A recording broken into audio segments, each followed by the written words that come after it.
Salut, c'est Anto et bienvenue dans cette nouvelle vidéo. Comment utiliser nos souvenirs pour sortir de notre zone de confort.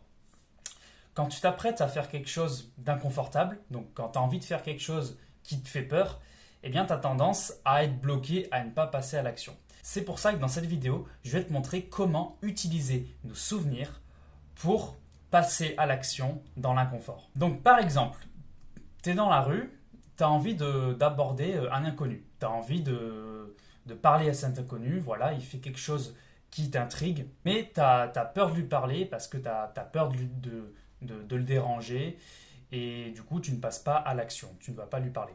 Donc concrètement, imagine tu es dans cette situation, ce que tu vas faire c'est que à ce moment-là, tu vas te souvenir d'une situation dans ton passé où tu es passé à l'action malgré que tu aies peur. En fait, le fait de te souvenir d'une situation où tu es passé à l'action dans l'inconfort, ça va t'aider à passer à l'action parce que tu vas te dire mentalement, ok, je suis passé à l'action avant, j'ai réussi à passer à l'action dans le passé, donc si j'ai réussi à faire ça dans le passé, ben, je suis bien capable de le faire maintenant. En fait, il faut vraiment que tu te visualises, quitte à, voilà, avant de parler à cet inconnu, voilà, tu te visualises cette situation passée que tu as vécue, où tu es passé à l'action, voilà, tu fermes les yeux, et il faut vraiment que tu te souviennes de l'état d'esprit dans lequel tu étais, et en fait, il faut que tu te poses la question de qu'est-ce qui a fait que je suis passé à l'action malgré que ça soit inconfortable. Il faut vraiment que tu te visualises en fait dans cette situation passée où tu avais confiance en toi et que tu adoptes le même état d'esprit là, maintenant, pour passer à l'action. Et une fois que tu as bien visualisé ce souvenir, que tu as bien ciblé dans quel état d'esprit tu étais, et bien là, bam, tu passes à l'action, tu dis ok, je l'ai fait avant, si je l'ai fait avant, ben, je peux le faire maintenant. Je te le répète ça mentalement.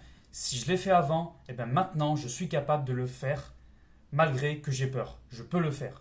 Et tu te répètes ça mentalement. Je peux le faire, je peux le faire. Et crois-moi que cette technique, elle va grandement t'aider. C'est vraiment en fait une technique très puissante puisque ça va créer un boost de confiance en toi. Et c'est une technique aussi d'automotivation si tu préfères en fait. Vraiment, ça va t'automotiver à passer à l'action parce que tu te seras souvenu d'une situation où tu avais confiance en toi. Et cette situation va t'aider à passer à l'action maintenant. Parce que tu vas te dire mentalement, ok, je l'ai fait avant, donc je peux le faire maintenant. Tout simplement. En fait, c'est ça que tu dois retenir. Je l'ai fait avant. Si je l'ai fait avant, c'est que je suis capable de le faire maintenant. Et crois-moi que si tu appliques ça, tu vas vraiment, en tout cas, ça va t'aider à passer à l'action dans n'importe quelle situation inconfortable. Là, je t'ai parlé de l'inconnu. C'est un exemple, hein, tu peux aussi utiliser ces techniques pour prendre une douche froide, si la douche froide te fait peur. En fait, cette technique, elle est valable dans n'importe quelle situation et je suis sûr qu'elle va grandement t'aider si tu l'appliques. Voilà. Donc, c'est la fin de cette vidéo. J'espère que tu vas mettre ça en place et que ça va t'aider dans toutes les situations inconfortables que tu veux vivre. Je te remercie pour ton écoute. N'hésite pas à me laisser un pouce bleu, à me laisser un commentaire et à t'abonner à ma chaîne YouTube si le type de contenu que je te propose t'intéresse. Et sur ce, je te dis prends soin de toi et je te dis à la prochaine pour une nouvelle vidéo. Ciao, ciao.